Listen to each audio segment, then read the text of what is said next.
Bom dia, turma.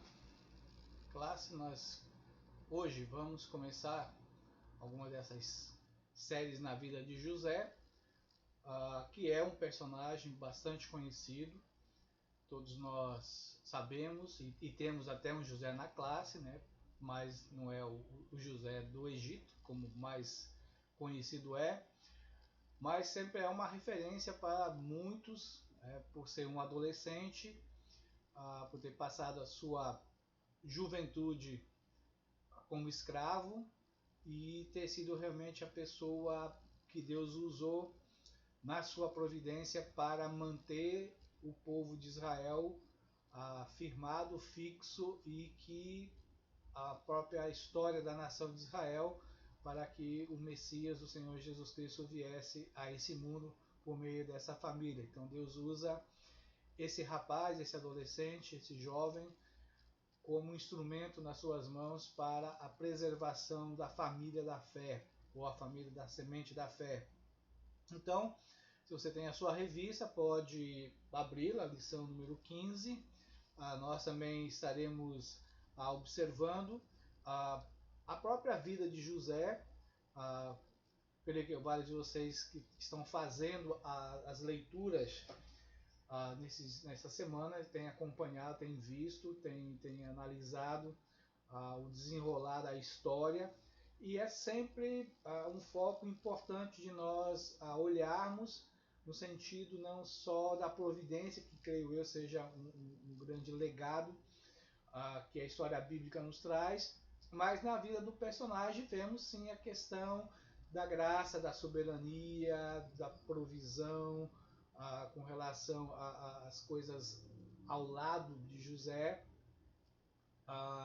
como Deus trabalhou o caráter, de que maneira o perdão se instalou no seu coração, como o amor fluiu, como Deus levanta pessoas, prepara essas pessoas para que elas possam tomar frente de algum trabalho, frente de alguma coisa importante, seja lá no Egito, seja aqui em Macapá, seja em qualquer outro local. Deus levanta pessoas e as circunstâncias ao seu redor vão formando o caráter. Então vamos juntos, vamos acompanhando essa história, e peço que você realmente esteja conosco. Vamos observar aí a nossa história, naquilo que nós podemos perceber do nosso personagem. E vamos então vendo José, como ele vai desenvolver essa vida de relação com Deus. E realmente tem muito espaço, com exceção do capítulo 39, que trata basicamente de Judá e Tamar. De 30 até 50 nós vemos um foco na pessoa de José, vemos a evidência dele ser realmente esse homem, esse instrumento nas mãos de Deus, levado a um ponto de estar num local pagão, idólatra, com uma região de deuses muito grandes, com muitas superstições, e servir fielmente a Deus, e ser levado a um cargo político, mas servir a Deus com fidelidade, que a sua história realmente não é manchada por nenhuma corrupção, por nada que coloque Deus em desalinha com aquilo que José vivia, e nem daquilo que ele cria. Não era desalinhado no sentido de abrir mão de certas verdades para manter cargo, para manter alguma outra coisa, e vemos isso desde a mocidade na vida de José. Então nós observamos e vamos olhando o nosso próprio rapazinho aqui, e claro, a gente pode pensar nesse sentido aí. Quero ler pelo menos um versículo que é colocado pelo autor da revista como um texto-chave para nossa lição. Capítulo 37, o verso 4. Vendo, pois, seus irmãos que o pai o amava mais do que a todos os outros filhos, odiaram-no e já não lhe podiam falar pacificamente. Resume bem a história. É claro que nós podemos pensar e podemos observar a vida de José, esse herói da fé, que figura realmente como alguém que é inspiração para muitas pessoas, ah, do seu caráter, da sua vida, da maneira de condução, de comportamento, seja em se manter fiel mesmo diante das perseguições, mesmo diante de uma escravidão, de ser acusado injustamente, de ser tentado, se manter fiel, de ser deixado de lado, de ser preterido, de ser esquecido, mas continuar fiel, continuar realmente não desanimado na fé, não se abrindo realmente para murmurações, reclamações. Então José é inspiração para a minha vida, eu creio para a vida de vocês como jovens, dentro daquilo que vocês estão pleiteando, labutando para conseguirem, para aquilo que vocês querem desenvolver.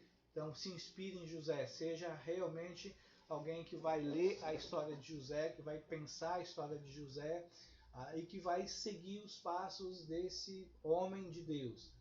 Então dessa maneira nós vamos olhar que José realmente foi amado pelo pai. Infelizmente, vamos observar e temos que ver nessa situação uma atitude pecaminosa de Jacó, no sentido de preferir um filho em detrimento de outros.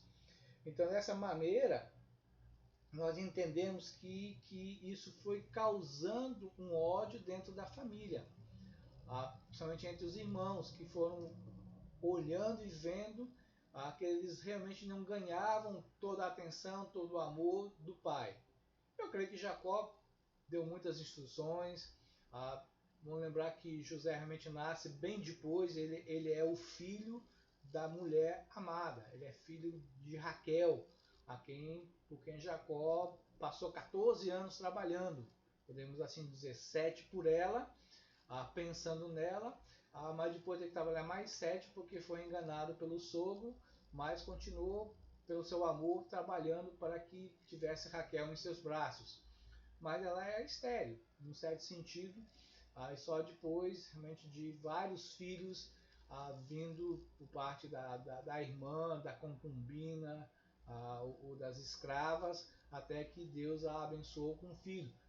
Deus no controle, no sentido soberano da história, nascer realmente dentro desse momento em que Deus tem um plano para a vida de José. Agora, é claro que nós, por lermos a história, podemos entender que Deus usa até mesmo os erros e os pecados para a glória dele, para o bem dele. Isso não significa que Deus estava de acordo. O próprio fato de Jacó ter 2 mulheres, ter filho com as 2 escravas, costume da época, parte da vivência da época, mas fora do plano de Deus, fora da vontade de Deus, no sentido daquilo que é decreto, lá de Gênesis. Mas Deus usou isso para formar as tribos, né, de Israel, para formar o povo de Israel. Vemos um pai que amava mais esse filho do que outros, mas mesmo assim podemos entender, isso não é plano de Deus, isso não é vontade de Deus. Deus vai usar essa situação, vai criar, infelizmente, no coração pecaminoso dos irmãos o ódio, a inveja, o ciúme, mas Deus está trabalhando para que as coisas estejam acontecendo, tanto no sentido de instrução para aquelas pessoas naquela época, tanto para nós, essas pessoas são instrução para nós nos dias de hoje.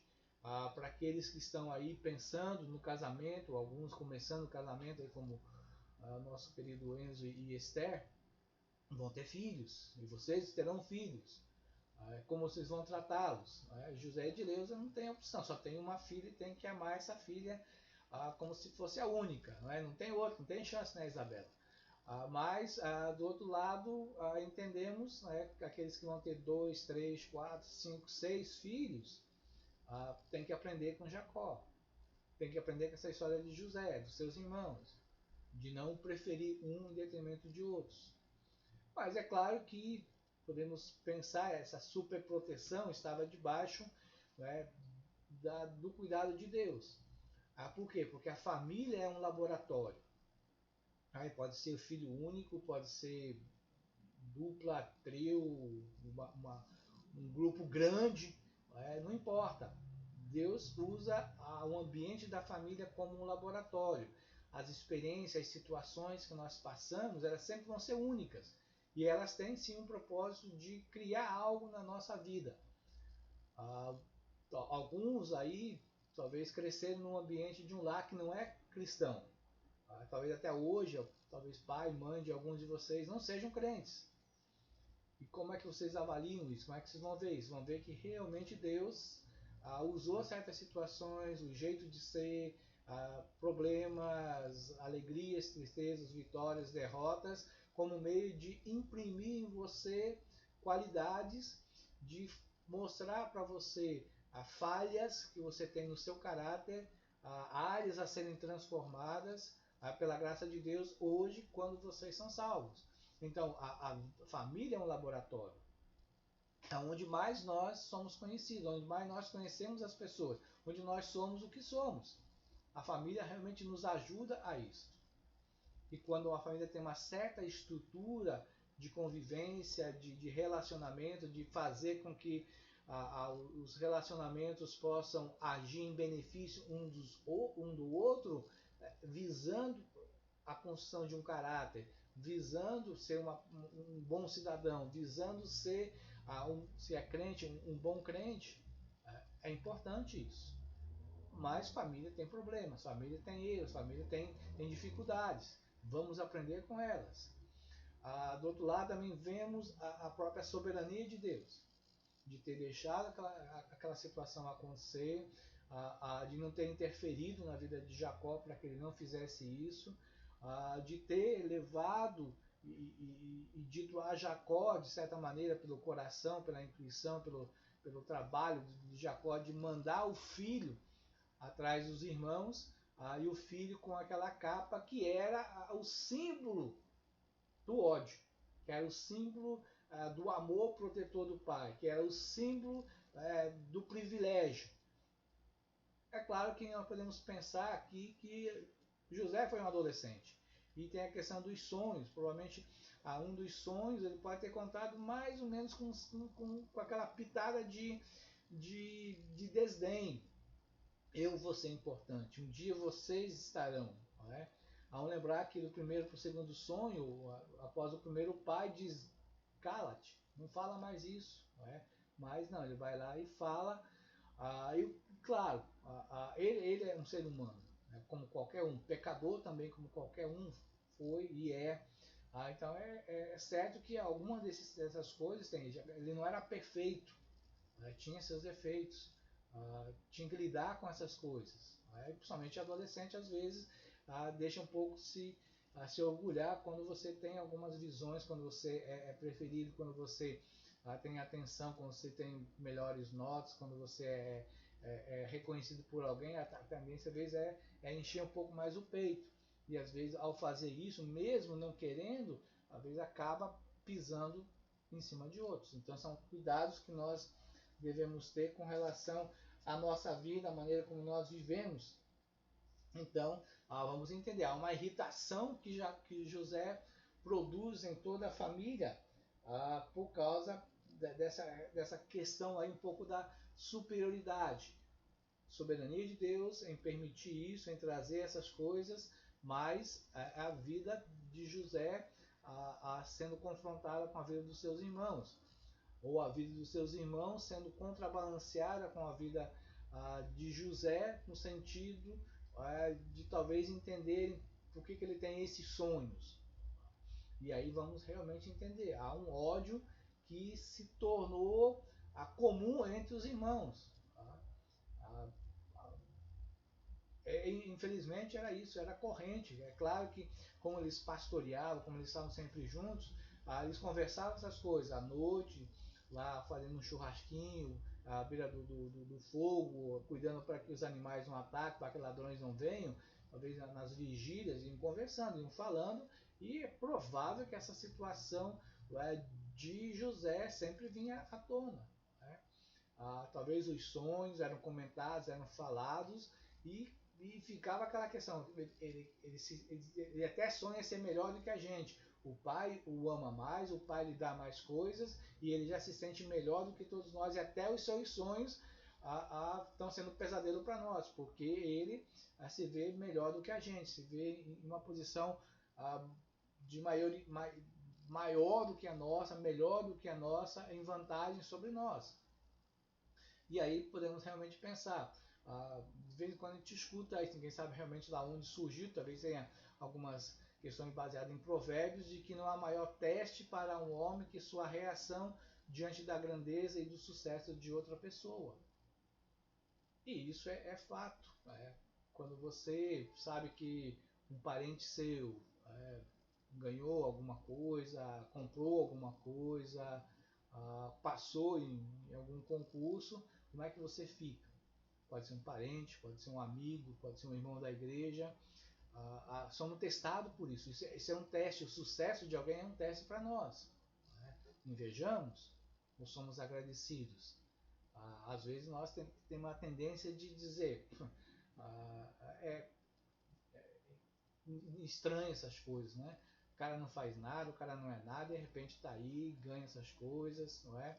Às vezes tentamos diminuir, tentamos macular ou manchar a história de uma pessoa, e temos que entender, se Deus deu, se Deus colocou, se Deus abriu aquela porta, algum plano existe. Às vezes para que realmente aquela pessoa se dê bem, porque ele quer usar, quer realmente favorecer aquela pessoa, quer favorecer às vezes uma igreja, quer favorecer uma família, quer favorecer algo, ou às vezes aquilo é armadilha para ele mesmo.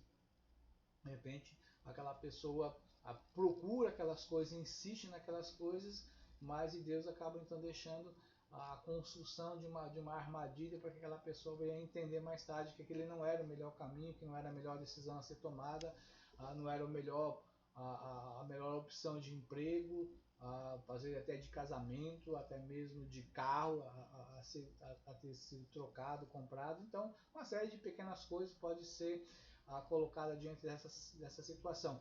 Mas é algo que temos que entender e precisamos avaliar sempre na nossa vida. Quando alguém cresce, quando alguém melhora, quando alguém obtém sucesso, como você reage? Pelo Espírito de Deus, pela compreensão da graça, do amor, da bondade de Deus, devemos ser agradecidos. Devemos louvar a Deus, devemos interceder, louvando e agradecendo porque Deus fez aquilo com aquelas pessoas que nós conhecemos que estão perto de nós. Nos alegrarmos realmente com a alegria, com a felicidade de pessoas. Eu creio que esse é o caminho que todos nós temos, mas nem sempre é fácil, principalmente quando há certos atritos, quando há certos conflitos, quando há certos ciúmezinhos que existem nessa relação. Vai dar realmente ser um teste que às vezes vamos ter que sentar na beira da cama e dizer: Senhor, muda meu coração, muda as minhas atitudes, porque eu sei que eu estou pecando contra o Senhor e contra essa pessoa. Então pensemos sempre nisso e tenhamos realmente essa atitude de pensar o melhor e fazer o melhor pelos outros. Então, nesse sentido, o que realmente podemos pensar é que esses irmãos já estavam enciumados, esses irmãos já tinham o ódio nutrido por José, por ele ser preferido do pai, por receber talvez presentes melhores, aquela capa, aí nem sei como comparar nos dias de hoje, né? Talvez alguma coisa de marca, talvez pensando aí no celular, né? Pode ser algo de repente o pai dá lá um iPhone para o filho, enquanto os outros só tem lá, né, um celularzinho qualquer. Talvez mais ou menos nesse sentido de equivalência. E é interessante, depois procure na Bíblia descobrir outras situações em que capa ou manto se relaciona com pessoas, problemas, alegrias que estão relacionados a essa indumentária, a esse vestuário que nós vemos nas Escrituras. E aí temos o texto de Provérbios 14:30 que diz: o ânimo sereno é a vida do corpo, mas a inveja é a podridão dos ossos. Então, se você é tomado por inveja, por questões de amigos, de família, às vezes dentro da própria casa, com relação ao pai ou à mãe, ao outro irmão, ou às vezes até os pais com relação aos filhos, podemos ser tomados pela inveja. Por se dar bem, pela inteligência, pela capacidade, pelas habilidades que vão tendo, e isso pode realmente se tornar essa podridão dos ossos. Ela pode agir no nosso interior, nos levando até mesmo a termos doenças físicas. Isso pode ocasionar.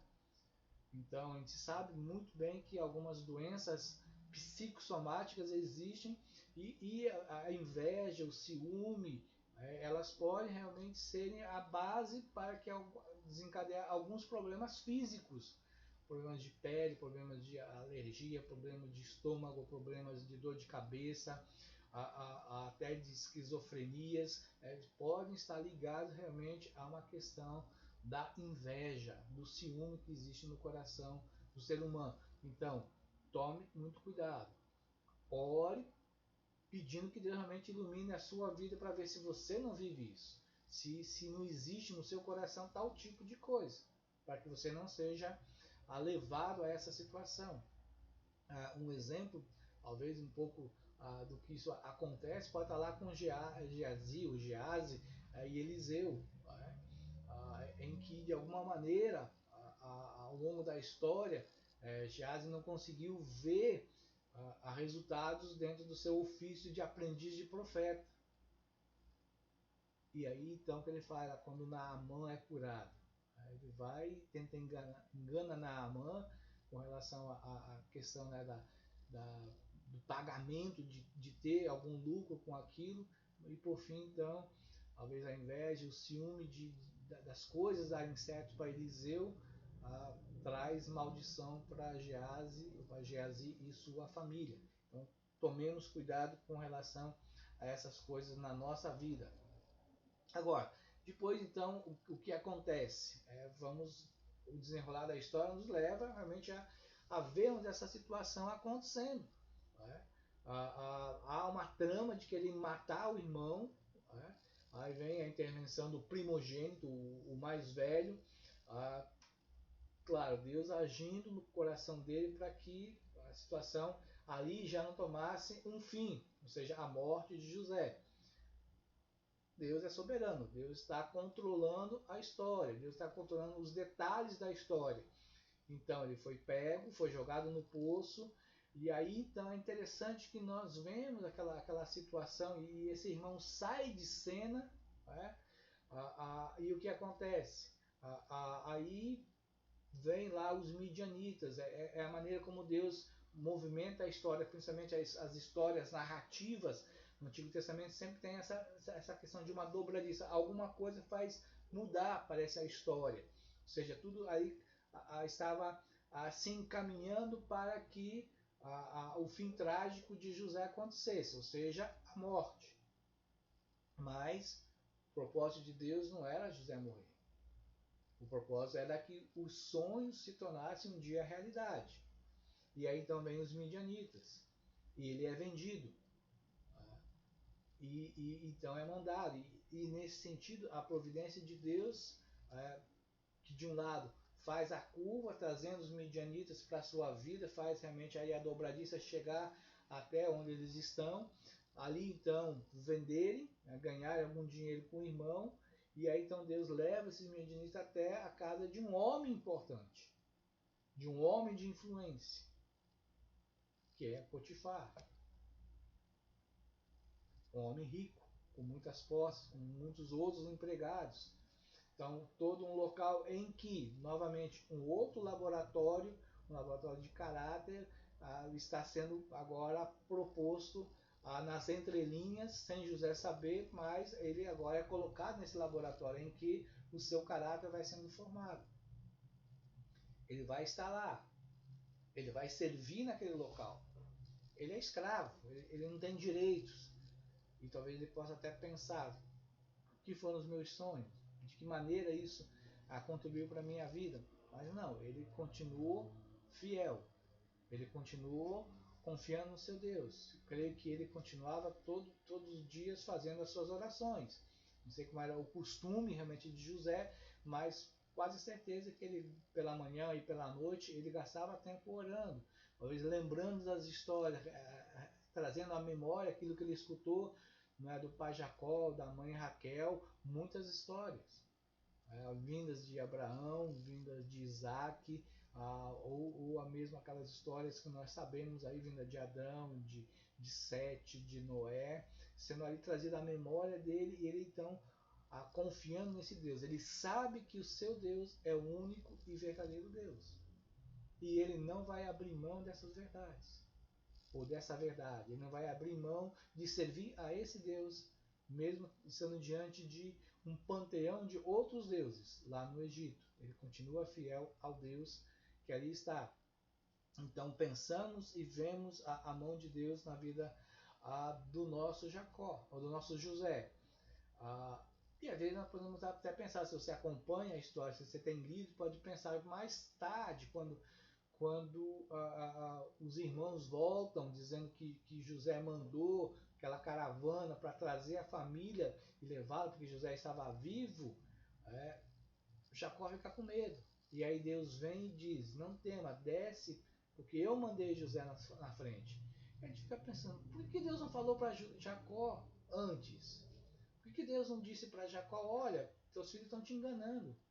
Naquela época poderia haver essa comunicação direta de Deus com os homens, em que Deus falava, ou por sonho, ou simplesmente abria a boca e falava para as pessoas. Por que Jacó passa esses, talvez, 15, 17 anos sofrendo, crendo que o seu filho amado tinha morrido? Deus também estava trabalhando no coração de Jacó. Deus estava trabalhando no coração dos irmãos de José. E estava trabalhando na vida de José também. Estava preparando José para ser o líder. Não simplesmente o líder do Egito, mas o líder para os seus irmãos.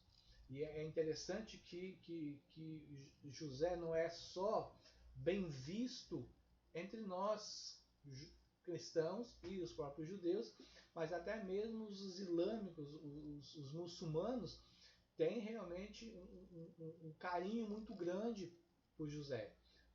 Essa história de José, de ser vendido na casa de Potifar, da tentação, a revelação dos sonhos na prisão, ser esquecido na prisão, depois ser levado à posição de segundo no Egito, de ter sustentado não só o Egito, mas vários povos, inclusive o povo judeu, é uma história que dignifica José até mesmo com pessoas que têm, num certo sentido, problemas religiosos, tanto com os judeus quanto nós cristãos, que são os muçulmanos, para ver que ele realmente tem essa vocação hoje, né, da sua história, de iluminar muitas pessoas, de ser referência para muitas pessoas.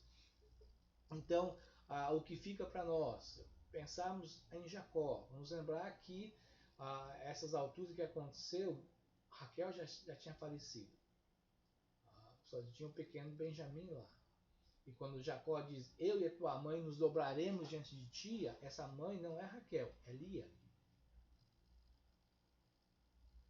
Então, isso, claro, é a outra maneira também de pensarmos o quanto os próprios irmãos entenderam essa palavra de Jacó, e dizendo, ele vai humilhar mais a gente, porque é a nossa mãe que de certo sentido, está olhando e vai se dobrar diante dele.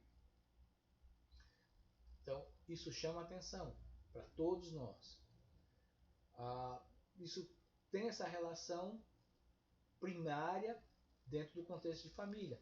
Mas isso também pode ser aplicado, podemos, por implicação, pensarmos, às vezes, dentro de um trabalho, de uma repartição. Se você privilegia pessoas que estão talvez debaixo do mesmo jugo de trabalho, de tempo de hora, se você vai privilegiando uma ou outra pessoa, isso vai criar confusão. Isso vai gerar problemas, isso vai trazer ódio, isso vai trazer ciúmes.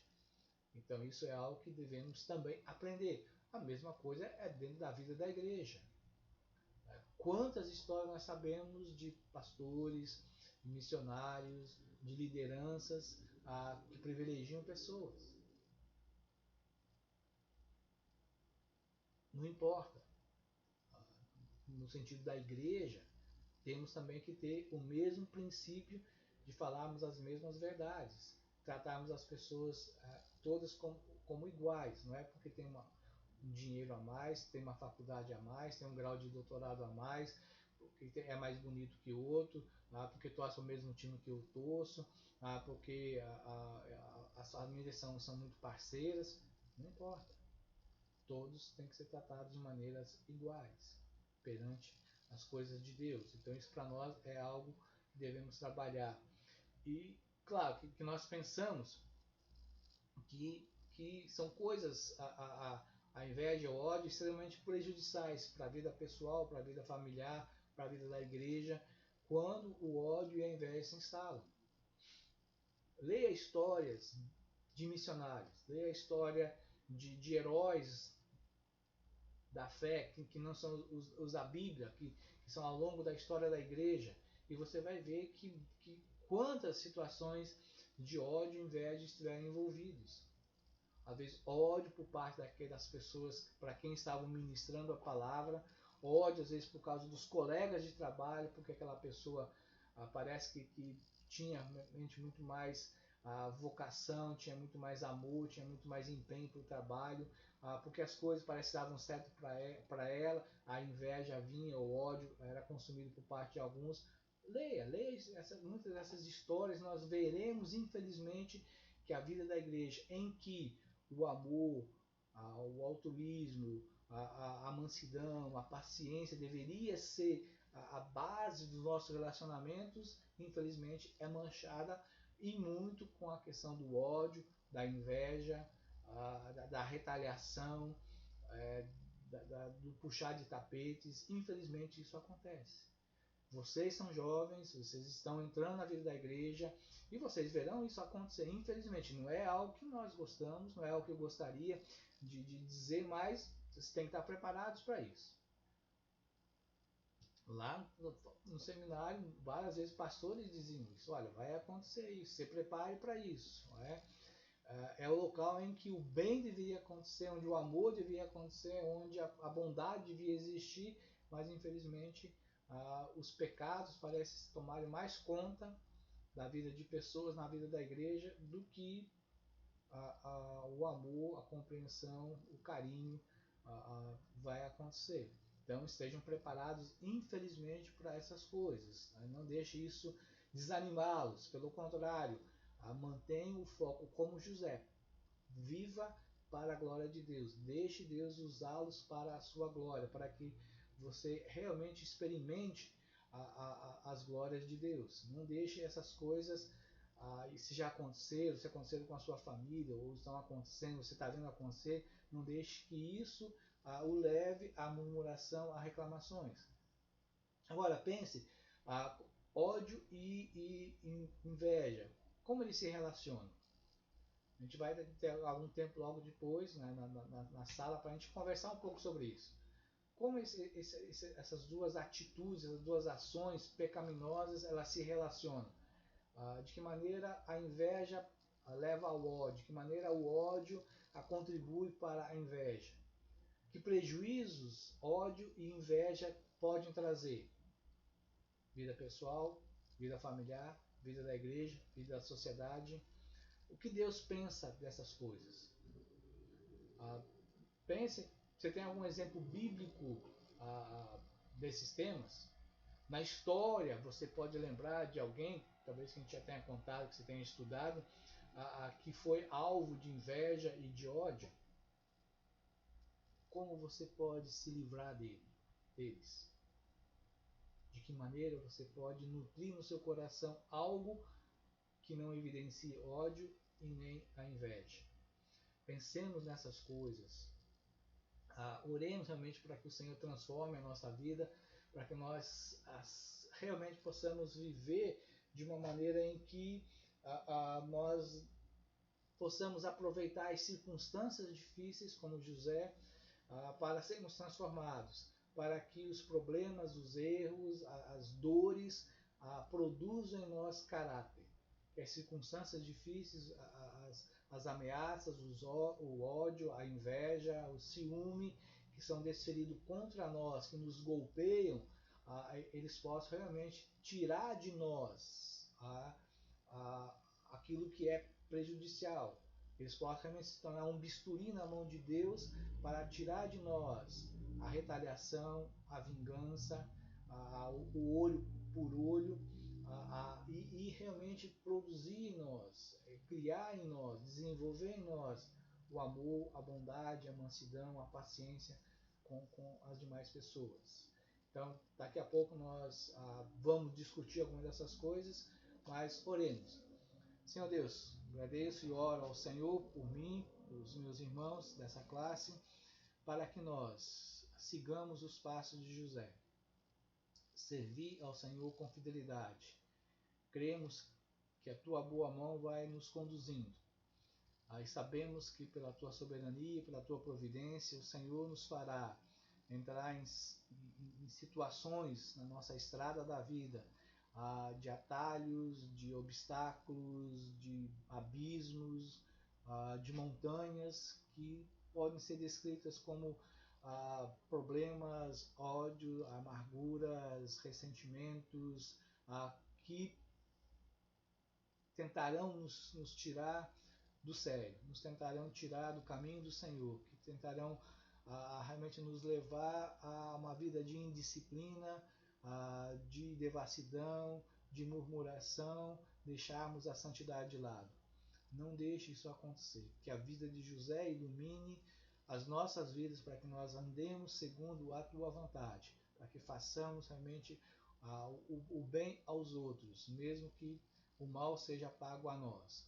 Que o Senhor produza em nós esse caráter que vai louvar ao teu nome e que será realmente um referencial de uma vida santa ao Senhor. Eu oro no nome de Cristo Jesus. Amém. Então, até daqui a pouco. Um bom dia a todos, na graça do Senhor Jesus. Até!